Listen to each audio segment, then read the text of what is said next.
समाबै छै। खुशी एते मिलल छै दिल फूले नहीं समाबै छै। 9 दिन भ गेल ससुरा में हमर जान आबै छै, हमर पगली आबै छै। 9 दिन भ गेल ससुरा में हमर पगली आबै छै, हमर जान आबै छै।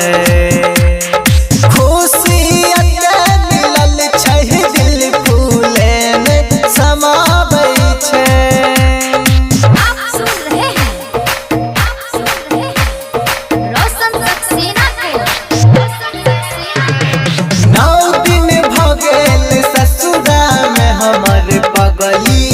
आबै छै, हमर जान आबै छै।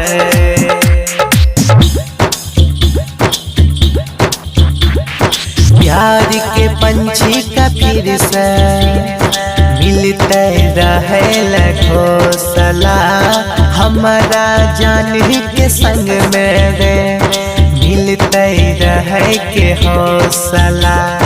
प्यार के पंछी का फेर से रहेला मिल जाते घोंसला, रहेला मिल जाते घोंसला। भूल गेला है तोय की याद है बई चिंता सताबै छै।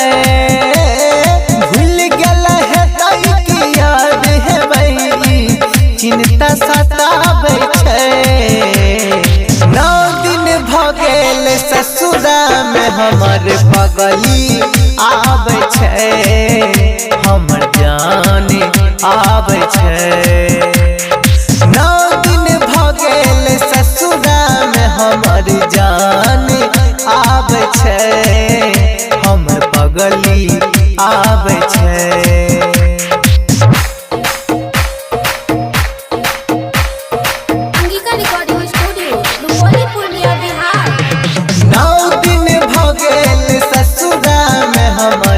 पगली आबै छै, हमर जान आबै छै।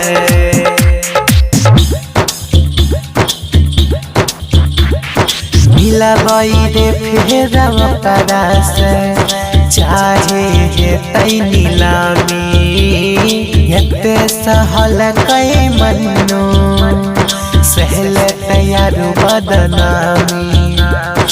एते सहल कै मन्नू सहल तैयार बदनामी, सहल तैयार बदनामी। खाना पीना रोशन के अब कुछ हो नहीं सुहाबै छै। खाना पीना रोशन के अब कुछ हो नहीं सुहाबै छै। 9 दिन भ गेल ससुरा में हमर जान आबै छै, हमर पगली आबै छै। 9 दिन भ गेल ससुरा में हमर पगली आबै छै, हमर जान आबै छै। खुशी एते मिलल छै दिल फूले नहीं समाबै छै। खुशी एते मिलल छै दिल फूले नहीं समाबै छै। 9 दिन भ गेल ससुरा में हमर जान आबै छै, हमर पगली आबै छै। 9 दिन भ गेल ससुरा में हमर पगली आबै छै, हमर जान आबै छै। Angika recording studio Rupauli Purnia Bihar.